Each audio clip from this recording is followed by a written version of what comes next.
Today for Devotions with Daniela, we are reading Generation Hope, How Inclusive Economics Can Help Us All Thrive by Arun J. Katakan.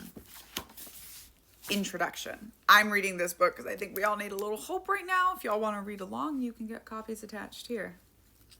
Why are you so worried about our planet's trajectory? As we look at each other through our screens, Erica shifts uncomfortably in her chair and ponders the question for a moment. It is August 2021, and I am interviewing students on track for their master's degree in economics. Millennials, especially those on the younger side, as well as their Gen Z counterparts, are often said to feel jaded about our future. Why wouldn't they? As a millennial myself, and someone who has undergone a journey from self-centered sense of scarcity to become a conscious consumer with an abundance mindset, I see that discontent as something more hopeful. But as I conduct the research that will become this book, I want to hear directly from the freshest minds studying economics. My goal as I am writing is to understand where this jadedness comes from, the historical, political, economic, and cultural foundations that got us where we are today.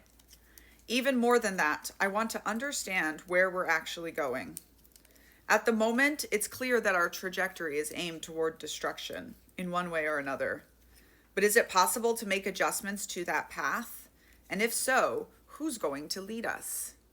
That is exactly why I'm talking to people like Erica.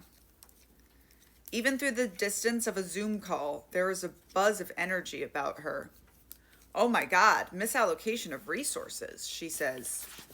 There's just so many examples, and by putting money into the wrong streams, a lot of great solutions are being left out or overlooked and don't even have the chance to grow. I have similar concerns. We live in a dog-eat-dog world where competition is a matter of survival. This has created an economic system with such a strong vortex that if we don't do anything to change it, it will suck us in and ultimately lead to destruction. Erica agrees.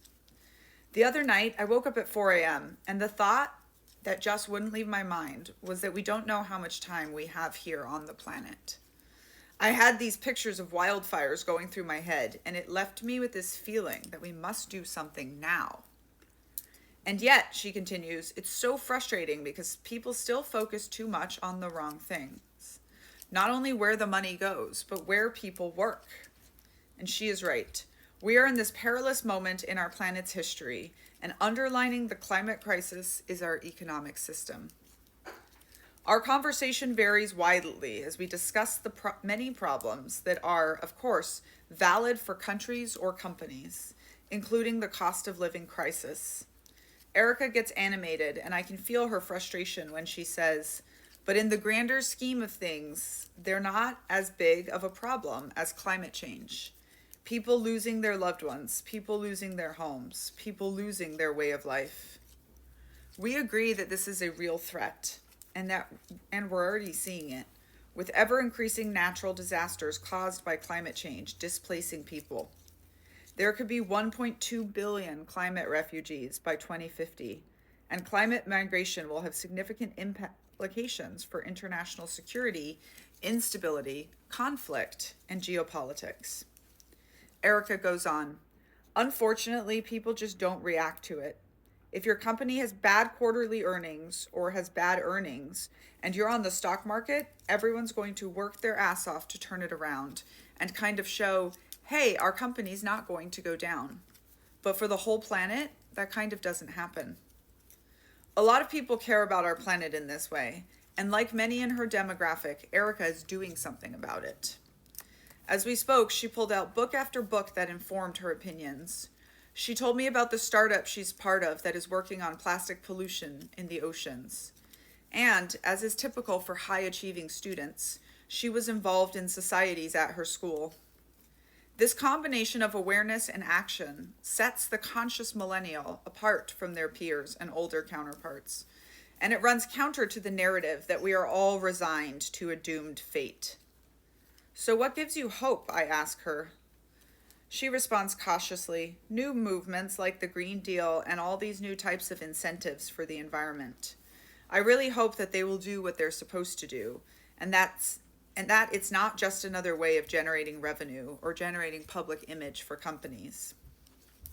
Erica represents a growing chorus emerging among our generation, with more frustration being directed toward our current economic system.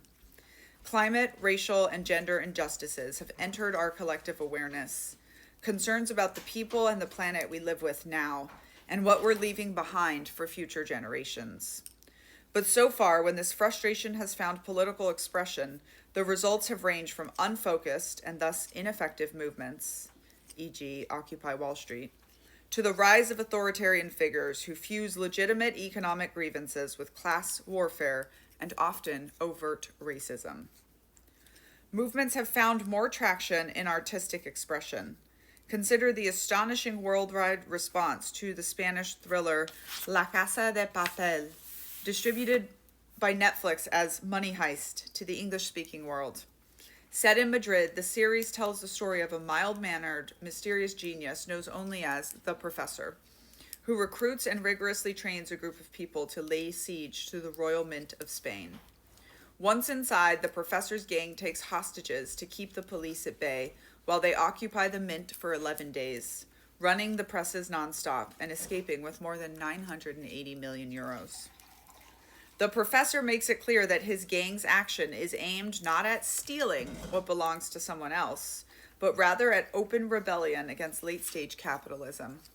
The gang captures the support of a sympathetic public who gather outside the mint holding signs and shouting encouragement. The show appears to have tapped into something powerful. In 2020, it became the most in-demand show in the world, beating out Game of Thrones, The Walking Dead, and other streaming favorites. Netflix figures indicate that the show is most popular in Spanish-speaking countries, no surprise, as well as Brazil, Italy, Turkey, the Arab world, India, and other countries with especially striking income inequality. It has apparently not caught on in Nordic countries, which incidentally don't have the problem with wealth and income inequality that much of the rest of the world shares. Storytelling plays an important role in raising awareness. For example, the documentary films like The Game Changers, What the Health, Cowspiracy, and Blue Planet all call attention to their respective issues in a way that captures attention and sparks a conversation. In becoming aware, we start out ignorant to something. Then we learn more about it in a way that completely changes our perception of that thing. But awareness is only part of the equation. Combining awareness with action, that's where consciousness happens, as demonstrated by Erica's climate concerns, leading to her priorities in work and study. Someone who watches Cowspiracy and then becomes a vegan has raised their level of consciousness. But even when a documentary tops all the charts and increases our collective awareness, without action, the change that the filmmakers hoped to inspire remains theoretical. Consciousness is not a state of arrival. We each express different levels of consciousness for different things at different times. In my own life, I am much more conscious about our planet than I used to be, meaning my awareness is at a level that has changed my actions. For example, like Erica and many of our generation, I shun disposable plastic. Yet I am sure there are many things I haven't yet learned. For those things, my consciousness remains low. Unfortunately for us and our planet, our current economic system is being driven by low consciousness. To function, it must exploit and extract from people, animals, and planet alike. To function well, consumers are better off not thinking about that reality. If you're wondering how those who amass wealth using this model manage not to care about the effects it has, this is why. If their awareness has been raised, and that's a big if, it hasn't affected them deeply enough to turn into a conscious change in behavior. They are happy to continue exploiting people, animals, and planet in the name of growth and prosperity, because growth and prosperity are where their consciousness sits. Check out Generation Hope.